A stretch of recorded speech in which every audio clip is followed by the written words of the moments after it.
तो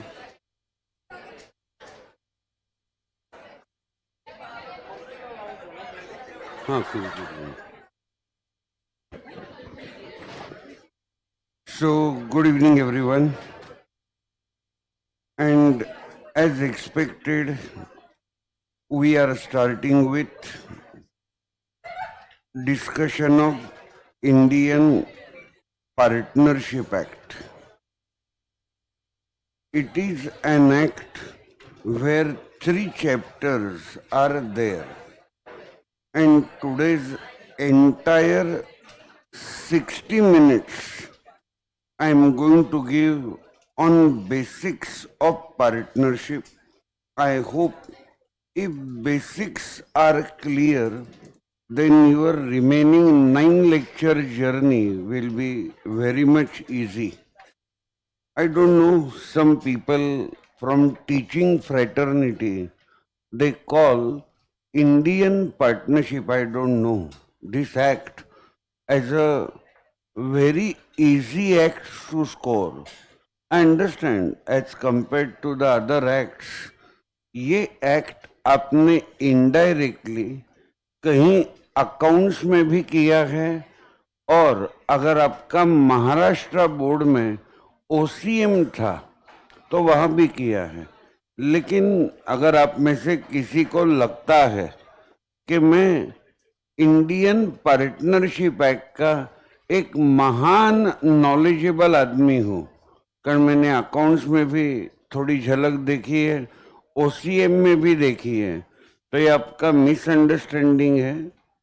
इतना ही बताना चाहूंगा, accounts follows law, law does not follow accounting principle. Law जो डिसाइड करता है वो सभी बातें अकाउंटेंसी में हमें फॉलो करनी पड़ती है।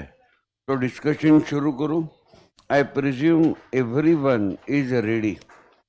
और मैंने बहुत जोरों शोरों में कहा था कि जो क्वेश्चन बैंक आपके लिए अभिषेक झवरे सर ने बनाई है, उसके आंसर मेरे प्लान के अनुसार मैं 31 मार्च तक कंप्लीट करना चाहूँगा।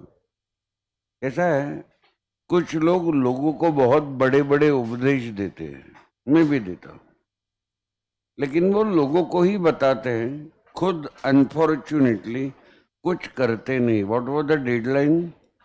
31 मार्च। बहुत खुशी की बात है, पहले मेरे लिए, बाद में थोड़ी सी आपके लिए।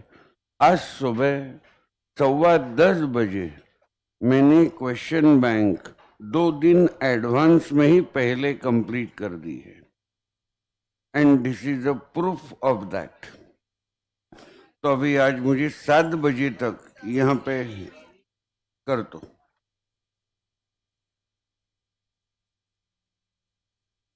तो this is the question bank answers I started writing for all of you. Law question bank unit number 1, page number 1. And today I think 30 pages I have finished it at 10:15. पहले इंडियन कॉन्ट्रैक्ट एक्ट, उसके बाद यहाँ से cell of goods act, और इनमें आज सुबह तक इंडियन पार्टनरशिप एक्ट। देखो ये 2 क्रॉस की साइन है, यहाँ पे मैंने मेरा काम 2 दिन एडवांस में कंप्लीट किया। उपलब्धि ये है, it is a one time effort for me. तो अभी मैं 6 to 7 यहाँ पे हूँ, 7 बजे हमारी मीटिंग है। तो ऋषभ या किसी से, विजय या दर्शन या अभिषेक से मैं सीख लूंगा कि इसकी पीडीएफ आईपैड पे कैसे बनाते हैं। तो एक बार पीडीएफ मेरे पास आ गई, अगर आप में से किसी को जेरोक्स निकालने हैं तो वो भी अच्छा होगा। तो पीडीएफ अगर हो गई, कल सुबह पूरे आंसर्स की पीडीएफ आपको भेज देता हूँ। करना है नहीं करना है ये आपका खेल है, मुझे क्या करना है, मैंने मेरा काम कर दिया है। खाली एक डायलॉग मैंने मेरी बीवी का और बेटी का कल आपको बताया था, जब मैं लिख रहा था दोनों की अपेक्षा थी कि मैं जरा दोनों के साथ गप्पे मारूं, तो मैं तो लिख रहा था कि स्टडीज के आंसर, तो मेरी बेटी और बीवी ने सेम बात कही, बाबा 38 ईयर्स से, बेटी ने कहा तुम वही कर रहे हो। मैंने कहा क्या करें, पापी पेट का सवाल है, ब्रेड एंड बटर, तुम्हारी जिम्मेदारी है मुझ पे। जिनके लिए तुम ये लिख रहे हो आप सभी, वो कुछ करते नहीं, तुम ही एज ए स्टूडेंट काम कर रहे हो। मैंने कहा उनको करना है कि नहीं, ये उनका विचार है, मैं क्या करूं। कर्मण्येवाधिकारस्य मा फलेषु कदाचन, भगवत गीता का श्री कृष्ण का ये डायलॉग है। अपना कर्म करते जा। आज तक मैं बोला भी नहीं हूं। कल यहाँ पे अतुल था, तो अतुल ने यहाँ पे कुछ फंक्शनिंग देखा, मुझे तो मालूम नहीं है। तो I saw for yesterday's lecture and it was a wonderful lecture on quasi contract. Hardly 40 participants were there online. यहाँ पे होंगे 150-200 ही होंगे, ये 40, और टेलीग्राम ग्रुप पे स्टूडेंट दिख रहे हैं लगभग 2000 प्लस। तो मैं क्या कर सकता हूँ, मैं तो इनके घर पे जाके पांव पड़ के इनको अटेंड करने के लिए बोल नहीं सकता। What I can do, whatever I am required to do, I am doing it. तो मैं बस आपको एक बात बता रहा हूं, ऐसा जो एक वे ऑफ स्पेंडिंग लाइफ है, इससे तो जिंदगी में कुछ भी अचीव होने वाला नहीं है। And CA is not a BCom. BCom में ठीक है, पहले लास्ट 15 दिन आपने स्टडी किया तो वैसे भी आपको 60% फर्स्ट क्लास तक आप जा सकते हो, लेकिन यहाँ वो बात नहीं है। यहाँ कई क्वालिटीज का मिक्सचर है, मैं आपको बताऊंगा नहीं और बोर करूंगा नहीं। ये कई टीचर से आपने सुना है बचपन से, लेकिन इसमें एक सबसे बड़ी क्वालिटी, मैं उसके ही बारे में खाली टच एंड गो कर रहा हूँ, और जो मैंने जिंदगी भर फॉलो की, और वो थी कंसिस्टेंसी। क्या कहा मैंने? कंसिस्टेंट। मंडे मैंने 8 घंटे स्टडी किया, फिर मंगलवार बुधवार गुरुवार मैंने हाथ भी नहीं ली। This is not the way. हर दिन का एक प्लान होना चाहिए। जस्ट योर वेल विशर के रोल में ये मैं आपको बता रहा हूँ, नहीं तो क्या, ये तो क्या फाइनली जैसे कहते हैं जो करेगा वो भरेगा। लेकिन यहाँ पे मैं कहना चाहूंगा जो करेगा उसे ही मिलेगा। करो, सिंपल हिसाब है, कार्डिनल रूल है, जितनी एफर्ट लोगे उतना ही आपको रिजल्ट मिलेगा। फेल होने के बाद ये कमेंट्री अगर कोई करता है मेरे सामने, तो मैं तो क्या गालियां दूंगा मुझे भी मालूम नहीं। सर मेरा बैड लक ही खराब है। बैड लक वगैरह खराब नहीं, तू खराब है। बैड लक क्या खराब है? बैड लक वगैरह, लक में तो मेरा विश्वास ही नहीं है, न मेरा एस्ट्रोलॉजी पे विश्वास है। मेरा भविष्य मैं डिसाइड करूंगा। और मेरा इतना ही कहना है, लास्ट बात कह के आगे जाता हूं पार्टनरशिप में। हमारा काम है एज ए स्टूडेंट, आपका काम है एज ए टीचर, मेरा काम है आपको बेस्ट पॉसिबल देना। आपका काम है सर ने जो गाइडलाइन दी है उनके अनुसार चलना। अपना काम करो, फिर अगर फेल्यूर मिला तो टेंशन की बात नहीं है। If you are satisfied with your own work then don't worry at all, but you should be satisfied completely. यार मैंने अच्छा किया था, साला ये क्या हो गया मालूम नहीं, then only I will not blame you. कुछ आधा अधूरा करना है, मेरी भाषा में आधी दाढ़ी करके कोई उपयोग होता नहीं। फालतू बात कर रहा हूं, मुझे भी मालूम है आप गालियां देने वाले हो। मैं 5:45 दाढ़ी करता हूं, लेकिन वो भी आधी नहीं, पूरी। आधी दाढ़ी करोगे तो कार्टून दिखूंगा, कारण मैं 6:30 ग्राउंड पे होता हूं। तो 5:45 मेरा शेविंग होता है, फिर आने के बाद बस तैयार होके मैं क्लास के लिए निकलता हूं। वैसे सिंपल है, जिंदगी में भी आधी दाढ़ी करके क्या फायदा है? कोई फायदा नहीं है, वैसे ही कार्टून दिखोगे। और आपका जो प्लान है वो कभी आप अचीव करोगे। अगर मोदी साहब को कोई आइडियल मानता है, हमारे prime minister, in 2014 before he became a prime minister for the first time, all over India में उन्होंने कितने स्पीचेस दिए थे, गूगल करो। He has given 467 speeches in all over India, सभाएं 467। क्या साहब में एनर्जी होगी, क्या डिटर्मिनेशन होगा, एम आई राइट? और इसका रिजल्ट ये आ गया, आधी दाढ़ी तो की नहीं, 467, अनबिलीवेबल। पूना के उनके भाषण में मैं मौजूद था, और पूना के भाषण से पहले यहाँ 6 बजे था, वो आ गए 6:30 बजे। लाखों लोग थे एसपी कॉलेज के ग्राउंड पे। वो आसाम से यहाँ आ गए, आसाम से, और यहां से जाने वाले थे त्रिपुरा।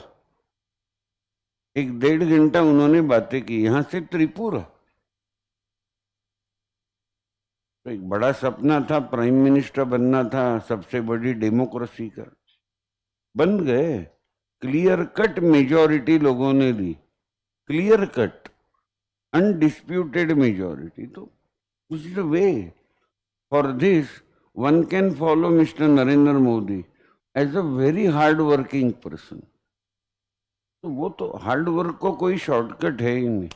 बस लास्ट 10 मीटिंग हमारी आज मैं शुरू कर रहा हूँ। आज के बाद 9 मीटिंग इस हफ्ते में, और 4 मीटिंग होगी तो रह जाएंगी 6। नेक्स्ट वीक में बराबर 6, नेक्स्ट सैटरडे। आपको प्रणाम, बाय बाय। शुरू करूँ? 10 लेक्चर्स इंडियन पार्टनरशिप एक्ट के रिवीजन के लिए। 17 लेक्चर का मेरे पास सेट है सोगा का, उसमें से आज सुबह तक मैंने 13 दे दिए। तो शुरू करूं फाइनली। Indian partnership act 1932। दोस्तों 1932 ये उसका साल है। तो ये मत समझिएगा कि इंडिया में पार्टनरशिप एक्ट 1932 में आया, otherwise you will be wrong. Indian Partnership Act was there from the day Contract Act was prepared, passed in 1872. Indian Partnership Act as well as Sale of Goods Act, they were included in Indian Contract Act. Sale of Goods Act was separated from Indian Contract Act in 1930.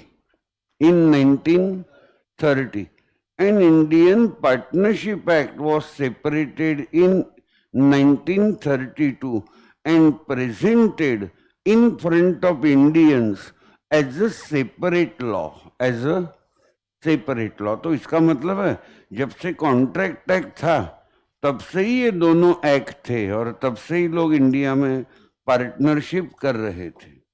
तो basic बात मैंने बता दी। दोस्तों just minute. हाँ दोस्तों, partnership ये एक थोड़ा अलग टाइप का ऑर्गेनाइजेशन है।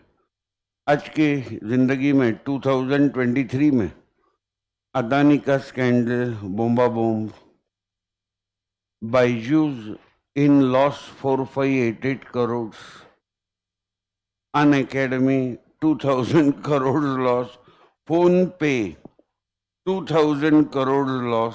तो ये कॉरपोरेट वर्ल्ड की न्यूज सुनने के बाद अनफॉर्चुनेटली कई मेजॉरिटी को लगने लगता है, अरे Indian economy is dominated by company form of organization. ऐसे अगर किसी को लगा, then I will say you are not completely wrong, you are partly correct and partly wrong. कारण इंडियन बिजनेस फील्ड में पार्टनरशिप या ऑर्गेनाइजेशन भी जोरों में, लेकिन ये कंपनी से थोड़ी अलग हटके हैं।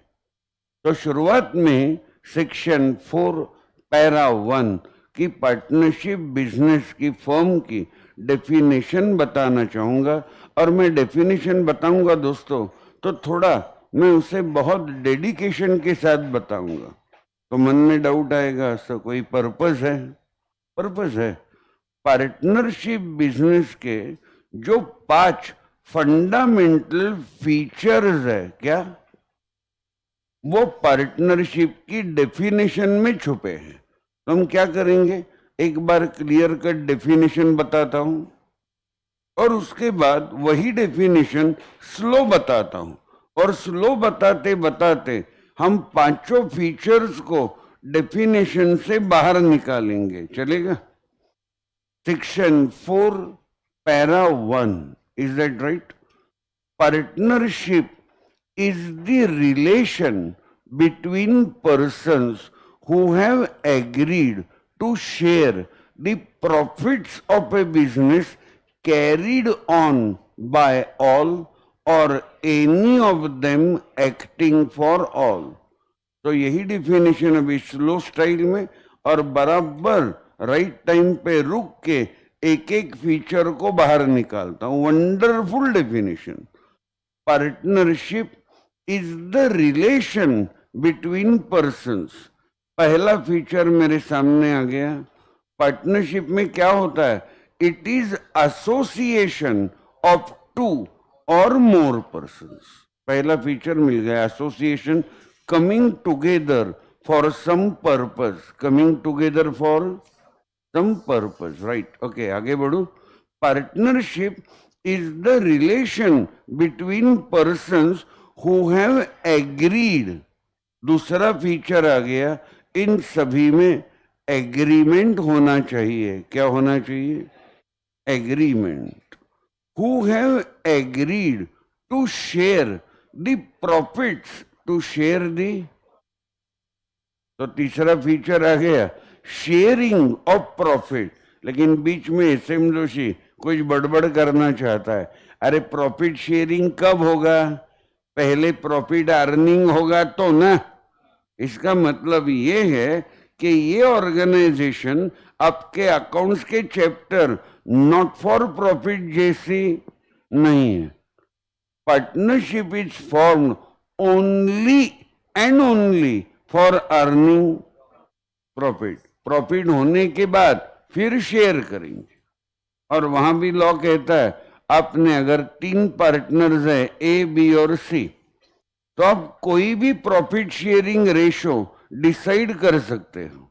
कोई भी जो तीनों को मंजूर है, 3:4:5, 5:4:3, 2:1:1, 3:1:1। लॉ कहता है अगर आपने कुछ अलग प्रॉफिट शेयरिंग रेशो डिसाइड नहीं किया तो मैं जो बता रहा हूं उसे फॉलो करो। लॉ कहता है इट शुड बी इक्वल। तो 3 फीचर्स मैंने बाहर निकाले डेफिनेशन में से, 2 रह गए। Partnership is the relation between persons who have agreed to share the profits of, यहां तक आए थे, ऑफ ए बिजनेस। तो पार्टनरशिप का बिजनेस ही होना चाहिए। अब कहोगे सब बिजनेस होना चाहिए, क्या? बिजनेस में रिकरिंग ट्रांजैक्शंस होते हैं। क्या होते हैं? कुछ सिलेक्टिव 4-5 साल भर में ट्रांजैक्शन करने वाले, उसे बिजनेस कहते हैं। Recurring transactions. मुझे देखो, कुछ बैचेस खत्म करता हूं तो इमीडिएटली दूसरे बैचेस आ जाते हैं। 11 पूरा कंप्लीट किया, 12 पूरा कंप्लीट किया। कोई कहेगा सर अभी मस्त आराम ना 2-3 महीने। ऐसी बात मत करो यार, मेरे बिजनेस को आराम मंजूर ही नहीं है। Thanks to CA institute. नवंबर के बाद मई के बाद नवंबर, इस चक्कर में हम तो मैरिज जैसे हॉल लॉन होते हैं वो लॉन वाले हो गए। आज जिनकी शादी थी वो 4:30-5 बजे चले जाते, तो कल जिनकी शादी है वो गाड़ियां आ जाती है। एम आई राइट और नॉट? तो यहाँ पे काम से किसी को भी छुटकारा, तो कोई आप में से कहेगा दोस्ती में, तो फिर आपको कभी कंटाला नहीं आता, आप थक नहीं जाते? हाँ, कंटाला आता है। ऐसे कैसे? मैं क्या सुपरमैन हूँ क्या? थक जाता हूँ ना, ऐसा कुछ नहीं। तो फिर क्यों करते हो? अरे भाई ऐसे कैसे? दुनिया में रहना है तो काम कर प्यारे। नाम चाहिए, शोहरत चाहिए, नेक्स्ट वीक में 5वीं गाड़ी चाहिए, वो भी स्कोडा की ऑटोमेटिक, तो भैया काम करना पड़ेगा। एकत्वम मुझे बिंग सीनियर एकत्वम की तरफ से एसएम सर को 22-21 लाख की गाड़ी प्रेजेंट, ये तो नहीं देने वाला, मुझे कमानी पड़ेगी। तो every new batch for me is not a problem, is an opportunity of earning more. सही कहा कि नहीं? See, this is the transparency that I carry. So every new batch is an opportunity. कई लोगों को मैंने देखा है अपॉर्चुनिटी को भी प्रॉब्लम मानते हैं। क्या यार, हमारे पुराने दोस्तों ने तो एक कोटेशन सुना है, शायद भूल गए, तो इतना क्लासिक है। आपकी नए दोस्तों के लिए, आपकी उम्र का एक लड़का पढ़ने के लिए पूना में आता है, हॉस्टल में रूम बुक करता है, तो रेक्टर बताते हैं जाओ बैग लेके, रूम नंबर 44 है। ये बंदा इंथुजियाज्म में जाता है रूम में, डोर ओपन ही है और अंदर देखता है तो इसकी रूम पार्टनर एकदम फटाका लड़की है, फटाका ड्रेस पहन के ही बैठी है। तो ये बैग लेके भागता है रेक्टर की तरफ, सर प्रॉब्लम, इतनी हॉट लड़की मेरी पार्टनर है, मुश्किल है। सर कूल स्टाइल में, शायद एसएम जोशी होंगे, उसके कंधे पे हाथ रखते और कहते बेटा ये प्रॉब्लम नहीं है, अपॉर्चुनिटी है। तुम अपॉर्चुनिटी को प्रॉब्लम मान रहे हो, you understand? So this is an opportunity. CA में आर्टिकल्स है, आर्टिकल्स, अरे ट्रेनिंग मिलेगा, जीएसटी का काम कैसे करते हैं, इनकम टैक्स का काम कैसे करते हैं, और मजेदार ट्रेनिंग है। ट्रेनिंग देने वाला ही आपको पैसे देगा, जिसे स्टाइपेंड कहते हैं, ये और नॉट? हाँ, बिग 4 में अगर आर्टिकल मिल गए तो पहले साल का स्टाइपेंड 20,000 है, दूसरे साल का 27,500 और तीसरे साल का 35,000। साले बैंक के ऑफिसर को भी इतनी सैलरी नहीं है, आप क्या कहोगे? ट्रेनिंग वही देता है और स्टाइपेंड वही देता है, ये मजेदार ही लफड़ा है। एम आई राइट? तो ये अपॉर्चुनिटी है, तो मैं कभी थकता नहीं। खाली मेरे कलीग्स मुझे बताते हैं, कलीग मतलब मनीष सर नया बैच, ओके अभी आज सुबह में टाइम टेबल भेज, 11 बजे लेक्चर होता है यहाँ पे प्रेस्टीज में, हिंदूलाल में 7 बजे ही होता है, तो यहाँ पे ही मेरा लेक्चर रखा है 9:30 बजे, 9:30 से 10:30। उनको मालूम है मुझे चाय का ब्रेक जरूरी है, चाय मेरे लिए अमृत है, चाय लेने के बाद एकदम एनर्जी आ जाती है, तो रखा है। मैंने कहा ओके, अभी रिप्लाई दिखा सकता हूँ हमारे ग्रुप पे। तो आई लव वर्क, काम करना ही पड़ेगा। एक इंसान दिखाओ जो काम किए बिना बड़ा हो गया है, ढूंढोगे तो भी मिलेगा नहीं। हा? तो आगे चलो, बिजनेस चलाना चाहिए। और ये जो लास्ट पार्ट है, business is essential feature number 4, 5वां फीचर, ये पार्टनरशिप की जान है। पार्टनरशिप की जान, ये शेयरिंग ऑफ प्रॉफिट नहीं है, पार्टनरशिप की जान, करेक्ट, ये 5वां फीचर है। क्या है वो? Partnership is the relation between person who have agreed to share the profits of a business. Here we were now last feature, carried on by all or any of them acting for all। अचानक एक बीच में 2 minute बोलने की इच्छा हुई है, अचानक। दोस्तों, ये और 9 लेक्चर लेने के बाद तो मेरी और आपकी मुलाकात कहीं चाय पे हो गई तो ही होगी। एक बात बताता हूं, पैंडेमिक में there was no substitute to online teaching as well as learning. But let me tell you, in 38 years of my career, सबसे खराब बात अगर मैंने कोई की है तो वो है ऑनलाइन टीचिंग।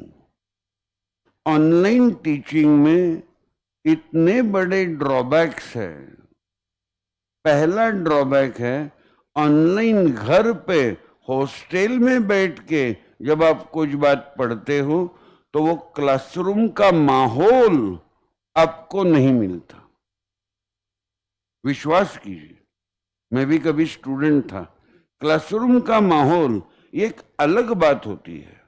दूसरी बात, जब आप घर पे होते हो या हॉस्टल पे होते हो, आपके आजू बाजू में कोई होता नहीं।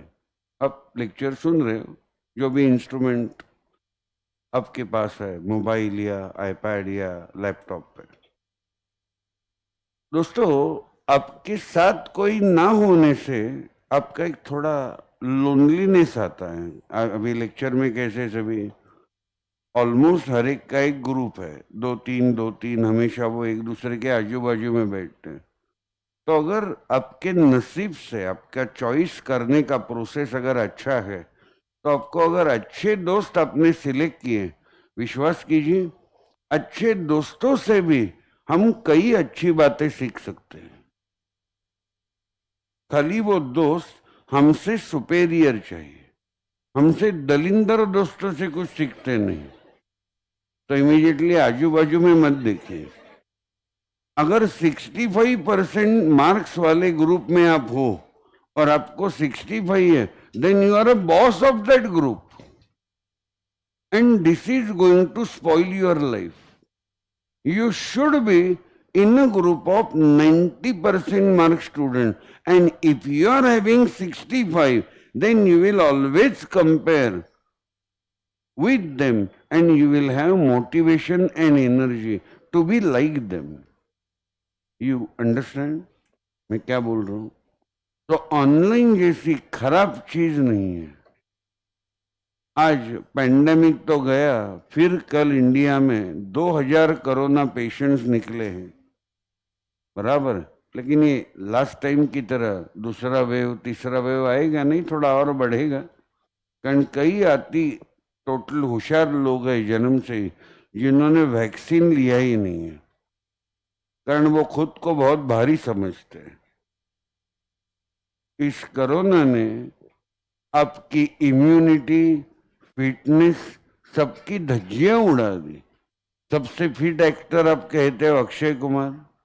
अक्षय कुमार को 2 बार कोरोना हुआ है।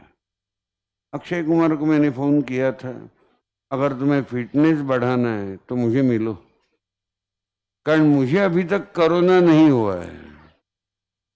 अभिषेक सर 2 बार, मनीष 2 बार, जीबी 2 बार। तो उनके मन में चिंता थी, एसएम को क्यों नहीं हुआ। मैंने कहा ये कोरोना को ही पूछो, एम आई राइट। और मुझे कोरोना होगा भी नहीं। आप कहो कि से ज्यादा बड़बड़ मत करो, कल होगा। होना है तो होने दो, उसको फेस करेंगे। होने को कोई टाल नहीं सकता, लेकिन मुझे हुआ नहीं, मुझे भी नहीं हुआ और मेरी बीवी को भी नहीं हुआ, कारण बीवी को मैंने होने नहीं दिया। She was having the lowest immunity as a cancer recovery person. I kept her totally aside from the society. मैं घर के हर काम में करता था, घर क्लीन भी मैं करता था, नीचे बैठ के कमर टूटने तक पहुंचता था, बर्तन धोता था। घर में बहुत एकदम मेरी इमेज एकदम बदल गई, thanks to corona. Thanks to corona कि बंदा ये अलग है साला, क्राइसिस में उसका अलग रोल है। नहीं तो लोग मुझे कहते थे अमूल माचो, बड़े आराम से ना। तो मैंने वही कहा, ऑनलाइन कभी भी मत जाइए। Offline is the best way of learning. बराबर है। तीसरी एक बात बताऊं, सर के सामने जब बैठते हो ऑफलाइन का फायदा, तो नेचुरली किसी भी कारण से, रिस्पेक्ट के कारण, मेरे सामने मेजॉरिटी बैठते डर के कारण, कारण मैं कब क्या बोलूंगा, ए ढापणे बिंडो को लक्ष्य दे, तो थोड़ा रिस्पेक्टफुल डर होता है। नहीं तो ऐसी खींचूंगा कि जिंदगी भर। रिसेंटली एक शोलापुर का लड़का पास हो गया, वो पहले बेंच पे ही बैठ के सोता था, अब की बैच में था ना, ये देखो वो पास हो गया फाउंडेशन बेहतरीन मार्क से, यू नो दैट। तो हाँ, पेड़े स्वीट देने के लिए आया था, तो वो कह रहा था सर इंटर में क्यों पढ़ाना बंद किया लॉ। मैंने कहा यार मेरी सर अभी आपका वो गालियां देने का मजा नहीं है। तो ऐसे ऐसे चल रहा था। मैंने डायरेक्टली उसे बोला, अरे भाई हनीमून के समय ऐसा करेगा तो तेरी बीवी होटल के वेटर के साथ जाएगी और कहेगी वो तो सोया नहीं है। तो दिस इज वे लेक्चर में नेचुरली कंसंट्रेशन। लास्ट पॉइंट, घर पे बैठे हो, घर पे बैठे हो, किसी को फोन आ गया, माँ बोल रही है, पिताजी बोल रहे हैं, घर में छोटा बच्चा है। मेरा पोता जब पेंडेमिक में था, वो इवनिंग लेक्चर में मेरे पांव पे आके बैठता था, गुड इवनिंग। अभी उसे क्या फटके लगाऊं मैं, एम ए राइट। तो स्टूडेंट भी इंजॉय करते थे, हाय नील। नील सबको गुड इवनिंग करता था और मेरी तरफ देखता था, मेरे बाप अभी जा मुझे पढ़ाने दे। तो एक घर में कई प्रॉब्लम्स आते हैं, ऑब्स्टेकल्स होते हैं। घर में कोई माँ खाना बना रही है तो स्मेल आता है, लेक्चर गया भाड़ में जरा साथ है। somebody is watching their favorite serial, तो उसके आवाज आते हैं, then there is a distraction. Classroom learning जैसा जो मजा है वो मजा, और आप ये तो एक्सेप्ट करोगे यंग हो कि कई चीजें लाइव में मजा आता है, स्क्रीन पे मजा नहीं आता, मेरा अनुभव है। और अगर उस प्रोग्राम में खुद की इन्वॉल्वमेंट है तो बहुत मजा आता है, बराबर है, एम ए राइट। तो इन्वॉल्वमेंट अगर चाहिए तो आपको यहाँ प्रेजेंट रहना पड़ेगा। I will take back to the last part of the definition, carried on by all or any of them acting for all. इसे कहते हैं, जरा लक्ष्य दिया था, most important part of the lecture है, इसे कहते हैं म्यूचुअल एजेंसी। इसका दूसरा नाम है टू वे एजेंसी। क्या कहते हैं, दो ही पार्टनर को लेता हूं, मिनिमम टू आर अलाउड न। A and B are partners. A is an agent of B. Sir क्या मतलब क्या है इसका? A if he makes any contract for the partnership firm, बरोबर है, it is binding on other partner B. It is binding on, simple example जो सही है, अभी कोई भी मेरा कलीग आ गया एकत्वम का तो खाली हाँ कहेगा, एसएम सर सही बात कर रहे हैं। इंदुलाल में हमारी दो असिस्टेंट है जो सभी एडमिशंस देखती है, वंडरफुल काम करती है, अमृता एंड श्रुति। अमृता का अपॉइंटमेंट मैंने किया है, मैंने उसका इंटरव्यू लिया है, सैलरी मैंने डिसाइड की, अपॉइंटमेंट लेटर एकत्वम के लिए मैंने साइन करके दिया। तो हम 5 को फाउंडर थे जब एकत्वम शुरू हो गया, कम पार्टनर। मैंने अमृता देशपांडे को अपॉइंट किया। अब कोई पूछ रहा हूं, is it binding on remaining 4 partners? कारण जब मैंने अमृता का इंटरव्यू लिया, ये एसएम जोशी ने इंटरव्यू नहीं लिया, ये इंटरव्यू लिया एकत्वम एकेडमी ने, बराबर है। So I was acting as agent of Ekatvam Academy, my 4 partners. Is the matter clear? Similarly, A and B partners है, मैं कह रहा हूं, B is an agent of A, बराबर है। इसका मतलब क्या है, B ने अगर पार्टनरशिप बिजनेस के लिए कोई कॉन्ट्रैक्ट किया, बोला, तो वो A पे बाइंडिंग है। If your Marathi is good, wonderful word in Marathi, बंधन कारक, B A is liable by the contract made by B. Is that clear? So every partner plays a double role in partnership. He is agent as well as principal. और शायद यही कारण है जिसके लिए partnership, ये बिजनेस कंपनी की तरह ज्यादा साल चलता. कारण लफड़ा ये है, अगर 4 पार्टनर्स हैं, बराबर है, तो चारों भी प्लेयर है और चारों भी कैप्टन है. कंपनी में कैप्टन एक ही होता है, इसलिए कंपनी का शो बढ़िया चलता है. Is that right? पार्टनरशिप का लफड़ा ही है, चारों पार्टनर प्लेयर भी हैं और वो इंसान है. ह्यूमन रिलेशनशिप है पार्टनरशिप. जहां ह्यूमन रिलेशनशिप आते हैं तो सभी ह्यूमन निगेटिव क्वालिटीज अपना अपना काम दिखाते हैं, जैसे human ego, human attitude, doubt लेने की एटीट्यूड. बराबर है? So this is the problem. और इसलिए पार्टनरशिप ज्यादा दिन टिकता नहीं. पार्टनरशिप की जान होता है mutual agency, carried on by all or any of them acting for all. Section 4 para 1 definition हो गई. फीचर्स के बारे में ही बोलने वाला हूं, लेकिन बीच में अचानक मुझे याद आता है सेक्शन 4 पैरा 2. ये क्या कहता है? आराम से ये कहता है individually they will be called as partners and collectively they will be called as firm. Individually they are called as partners and collectively they are called as firm. So इसका मतलब क्या है? कंपनी फॉर्म ऑफ बिजनेस में shareholders are the owners, but surprisingly they do not manage the company. Company is managed by elected, election होती है, share holders voting करते हैं, elected board of directors. Partnership में अलग है भाई. Partnership के ओनर्स भी पार्टनर है और फर्म को चलाने वाले भी पार्टनर्स ही है. बराबर है? तो कंपनी में shareholders are different and company is different, but in partnership partners means firm.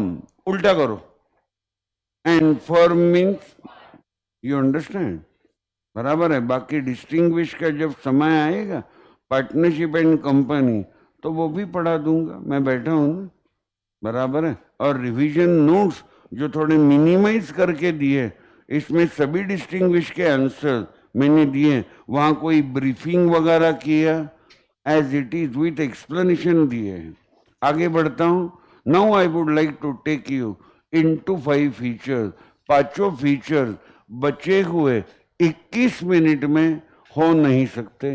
अचानक एक रिमाइंडर देने की इच्छा हो रही है. जो जो क्वेश्चन दे रहा हूं, are you seriously writing their answers from your respective law books? Are you sure? मैं प्यार से बोल रहा हूँ. मुझे तो कई बार एक सवाल मन में आता है आजकल, इतने साल बिताने के बाद, कि मैं इतना बताता हूँ इनको, कोई कुछ होता है, कोई कुछ होता है, मेरा क्या फायदा है? टीचर का कोई भी फायदा नहीं होता. हमारा एक ही फायदा होता है जिसमें पैसा आता नहीं, जब हमारे स्टूडेंट्स कुछ बन जाते हैं, बराबर, तो फायदा होता है. वही हमारी अचीवमेंट.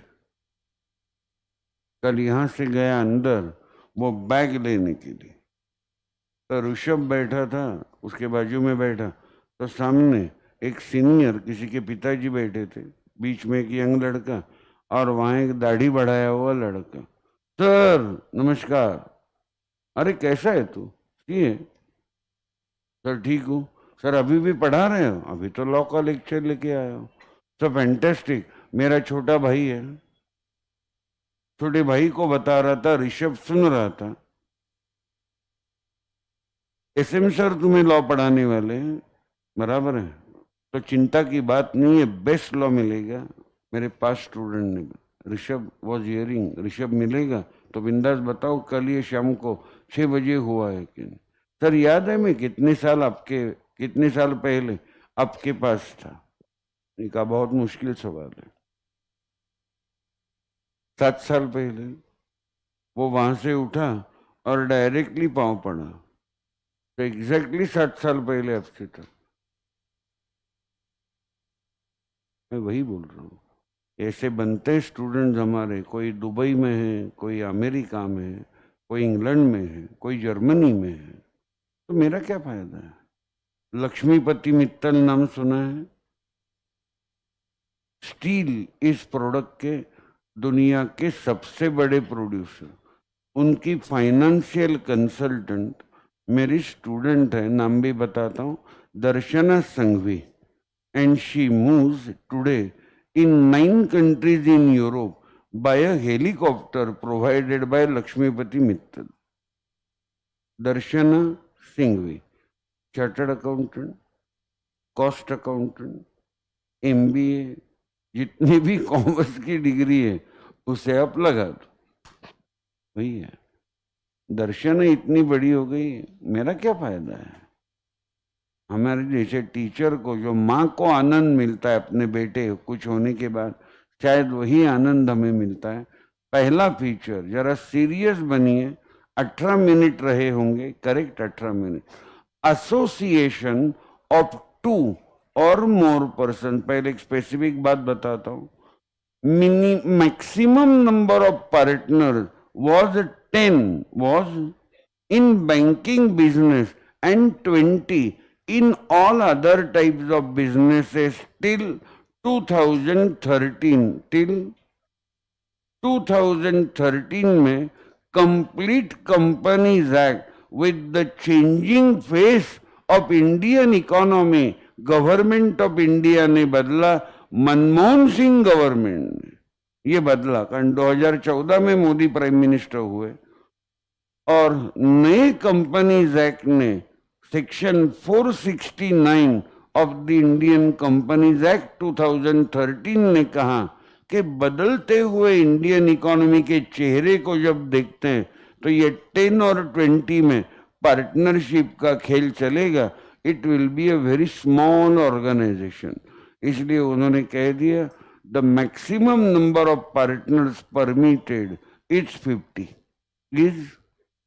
हाँ, आगे भी कहा उन्होंने, अगर आपका बिजनेस बहुत ही बढ़ता है तो स्पेशल केस में गवर्नमेंट में permit maximum number of partner up to 100।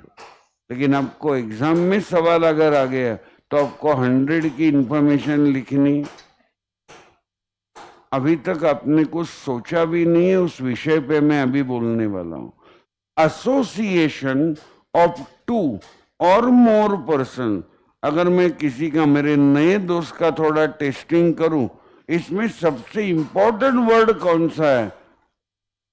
I am not here for insulting you, I am telling you the facts.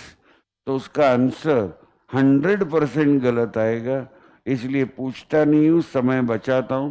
सबसे इंपॉर्टेंट वर्ड है पर्सन्स। पर्सन्स तो क्यों इंपॉर्टेंट है अभी तो सुन लीजिए ना, वही तो मजेदार बात है। पर्सन्स वर्ड में अगर मैं लॉ की बात करूं तो 2 टाइप के लोग आते हैं। एक है natural person like me and you if you are a major. If you are still a minor, I will not include you in the word person because you don't have contractual capacity. So natural person like you and me and artificial person like companies, artificial person like Bajaj Auto Limited, Infosys Technologies Limited, बराबर है, कितने नाम लो, TCS कितने, अरे करोड़ों कंपनियां registered हुई है, कारोबार कर रही है। तो company is also an artificial person. तो लॉ कहता है भाई partner should be a person, it mean he can be a natural person और इवन एन। इसका मतलब ये है एसएम जोशी और अभिषेक जावरे में पार्टनरशिप पॉसिबल है, बोथ आर नेचुरल पर्सन। अलग अलग परमिटेशन कॉम्बिनेशन बता रहा हूं, ये तो मालूम है आपको। एस.एम. जोशी अभिषेक जावरे हो सकती है, natural person. SM. Joshi and ICICI bank, इनमें भी पार्टनरशिप पॉसिबल है, कारण एक है नेचुरल, एक है। हाँ, मुझे ये कभी मत पूछना ICICI को के पागल कुत्ते ने काटा है जो आपके साथ पार्टनरशिप करेगा। ये सही है, ये सही है, कारण उनका पेड अप कैपिटल ही 70,000 करोड़ का है। वो मेरे जैसे फालतू इंसान को बराबर है क्यों पार्टनर लेंगे? लेकिन एज एन एग्जाम्पल समझने के लिए अच्छा है ना, एग्जाम्पल समझने के लिए अच्छा है ना। इतना ही मुझे प्रूव करना है, एस.एम. जोशी और ICICI bank they can even be partner. आपको मैसेज मिला ना, last ICICI bank and HDFC bank they can form a partnership, both are artificial. तो 3 कॉम्बिनेशन मैंने बताया, दोनों natural allowed persons, one natural one artificial allowed, last combination दोनों artificial allowed. Is the concept clear? दूसरा जो essential है वो है एग्रीमेंट। क्या है? यहां मेरा समय जाएगा, मेरे पास 13 मिनट है। ये लास्ट फीचर आज डिस्कस करके 6 बजे आपको राम राम करूंगा मैं। तो एग्रीमेंट कितना इजी है? ये नहीं, इजी नहीं है, कई पॉइंट यहां डिस्कस करने को है। लॉ कहता है एग्रीमेंट होना ही चाहिए पार्टनर्स में, और लॉ कहता है एग्रीमेंट में भी इन राइटिंग, और इट मे बी ओरल, और it may be even implied. जो लॉ मैं जानता हूं इंक्लूडिंग इंडियन पार्टनरशिप एक्ट, ये पढ़ना मेरे लिए जोक लगता है। It may be writing, it's okay. Oral, I don't believe. Oral, I don't believe. And it can also be implied. तो कैसे भाई हो सकता है? यही लॉ जो आपको ओरल और इम्प्लाइड की परमिशन देता है, जब कोई प्रॉब्लम आता है पार्टनर में, तो यही लॉ कहता है आपका रजिस्ट्रेशन सर्टिफिकेट दिखाओ, है ना। मतलब लॉ कहता है एक, और कोर्ट मैटर होने के बाद कहता ही और। इंडिया में रजिस्ट्रेशन ऑफ पार्टनरशिप ये compulsory, it is optional, but the best quotation, I am sorry, मैं यह कहूंगा कि मेरे पास स्टूडेंट को एक कोटेशन अच्छा मालूम है, 2-3 बार लिखा था उन्होंने नोट्स पे। The registration of a partnership firm is not compulsory but it is desirable। सुना है ना? अभी डिजायरेबल का मतलब क्या है? आप अगर आपकी फर्म का registration registrar of partnership firm के पास नहीं करोगे, अलग पढ़ाने वाला हूं, चिंता मत कीजिए, अभी खाली लाइट टच एंड गो का खेल खेल रहा हूं। तो लॉ कहता है your firm will suffer from 3 disabilities। How many disabilities? 3 disabilities। 3 में से 2 बताता हूं, तीसरा बताना शुरू होगा, टाइम जाएगा। तीसरा राइट टाइम पे बताता हूं जब रजिस्ट्रेशन पढ़ाऊंगा। ये तीनों डिसेबिलिटी के सेक्शन है, सेक्शन 69(1), 69(2), 69(3। पहली डिसेबिलिटी, अगर आपने आपकी फर्म रजिस्टर नहीं की है, व्हाई इट इज डिजायरेबल, ये प्रूव करने के लिए बड़बड़ कर रहा हूं। अगर आपने रजिस्टर नहीं की है और 3 प्रॉब्लम में कुछ 3 पार्टनर में अगर कुछ लीगल झगड़ा होता है, तो एक पार्टनर दूसरे 2 पार्टनर के खिलाफ केस नहीं कर सकता। आगे आना लोचा। इससे खतरनाक दूसरी डिसेबिलिटी है, अनरजिस्टर्ड फर्म के क्रेडिटर इनके खिलाफ केस कर सकते हैं। लेकिन ये अनरजिस्टर्ड फर्म अपने डेटर के अगेंस्ट केस, बाप रे, ये तो बहुत ही बड़ा प्रॉब्लम। और तीसरा खाली मेंशन कर रहा हूं, नो एक्सप्लेनेशन जस्ट नाउ, अगर आपकी फर्म अनरजिस्टर्ड है तो आपकी फर्म को राइट ऑफ सेट ऑफ ये अवेलेबल नहीं है। You got it. तो फर्म, अगर मुझे पूछोगे as a little expert for last 38 years, तो गारंटी से बताना चाहूंगा, फर्म शुरू करने के बाद पहला अगर कोई काम करोगे तो क्या होगा, वो रजिस्टर करो, then only will get a legal protection वाली अम्ब्रेला।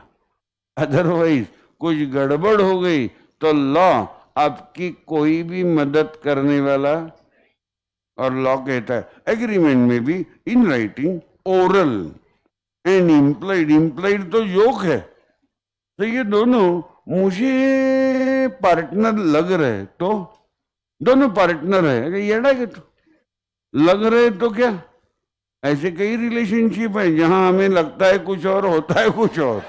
मैंने कुछ कहा नहीं, मैंने खाली हवा में डायलॉग मारा।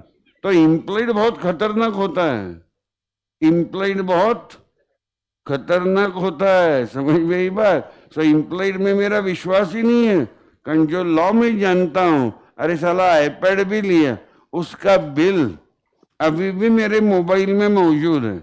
मैंने एक व्हाट्सएप पे ग्रुप बनाया है, इंपॉर्टेंट डॉक्यूमेंट्स, वहां है, आधार कार्ड की कॉपी है, पैन कार्ड है, सब कुछ है, सब कुछ। क्या करें, हर बार अभी कहीं भी गए आधार पैन कार्ड, उसके बाद दोनों को लिंक किया है कि या सारे के लिंक कराई है, मोबाइल आधार को लिंक करो, या वैता डाला रहो।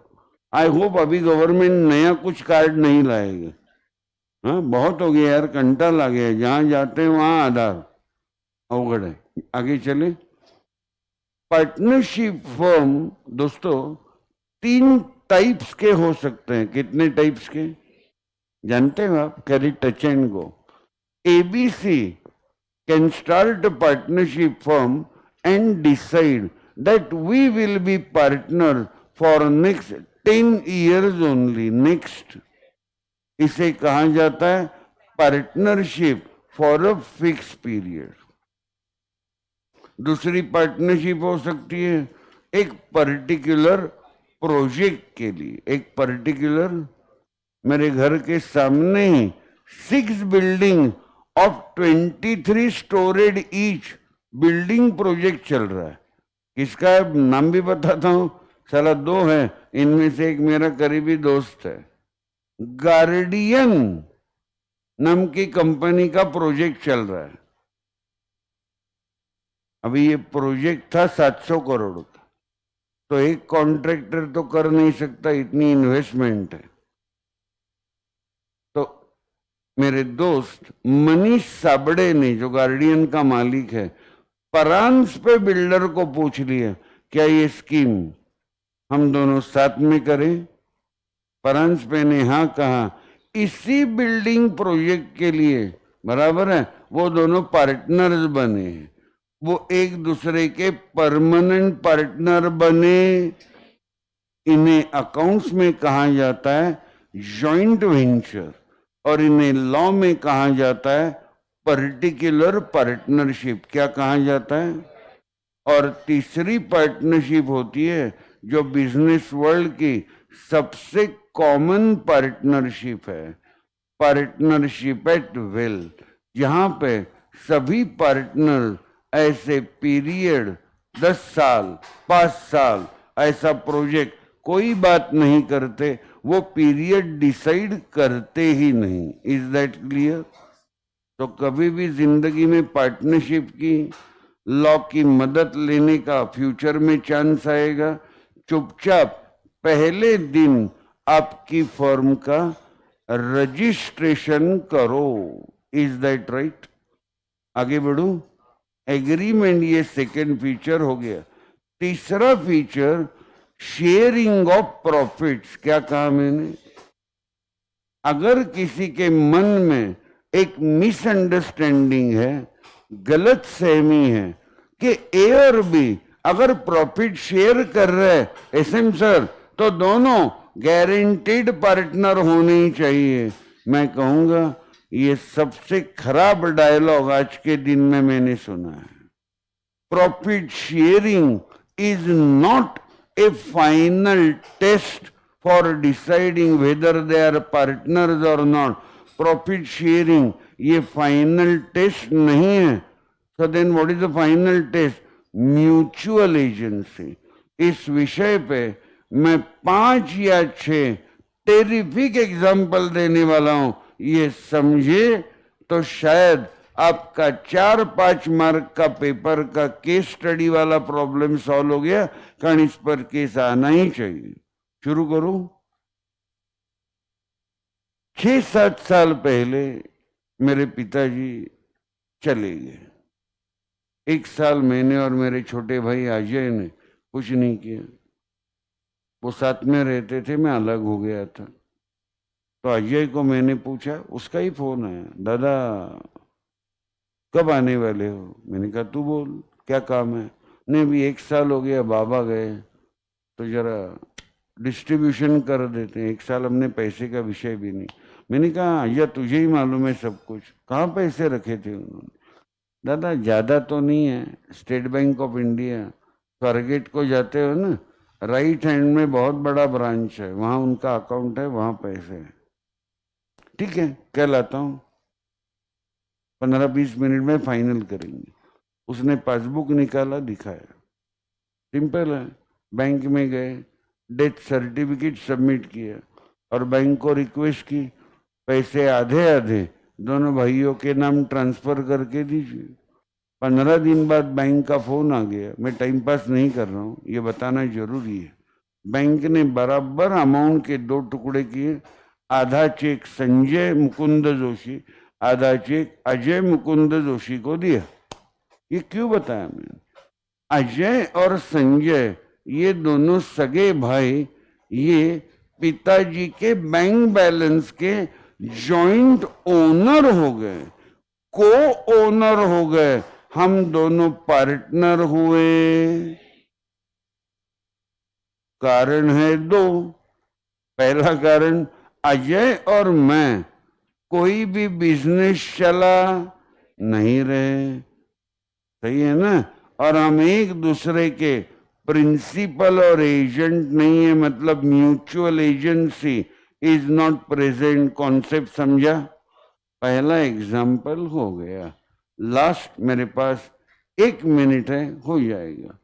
सभी बड़ी बड़ी कंपनियों में जो टॉप पे होता है बंदा, boss of the company, MD, उसे मंथली सैलरी नाम का रेम्यूनरेशन भी होता है और उसे कंपनी के प्रॉफिट का particular percentage as a incentive मिलता है। एज अ तभी रिपब्लिक चैनल का बॉस है अर्णब गोस्वामी। लास्ट ईयर उनको प्रॉफिट हुआ था 350 करोड़, उसका 10% अर्णब को मिला है, 35 करोड़। और उसकी मंथली पेमेंट है सैलरी की कुछ 3 करोड़ रुपए। यहां स्टूडियो है मुंबई में, नीचे का पूरा फ्लोर अर्णब को दिया है कंपनी ने, यहां ही रहो। 7000 स्क्वायर फीट का अर्णब गोस्वामी का घर है, ऊपर ही स्टूडियो है। इसलिए तो मेरी इच्छा है कॉरपोरेट वर्ल्ड में गए, try to be at the top. पैसा, ये गंगा रिवर में पानी कम होगा, इतना आपके पास आएगा। तो अर्णब गोस्वामी को रिपब्लिक चैनल ने प्रॉफिट दिया। Does it mean Arnab Goswami has become a partner of Republic channel? क्या कारण है? Arnab Goswami is an agent of Republic Channel. Republic Channel is its principal. But the reverse is not true. Republic Channel is not the agent of Arnab Goswami, and Arnab Goswami is not the principal of Republic Channel. So one way agency है, two way agency, इसलिए दोनों में partnership नहीं है। 3 अलग अलग cases बचे हैं। पार्टनरशिप होने का हमें डाउट आता है, लेकिन उन लोगों में पार्टनरशिप होती नहीं, और 3 केसेस बैलेंस है। कल कंप्लीट करता हूं। Thank you very much my online friends, thank you very much.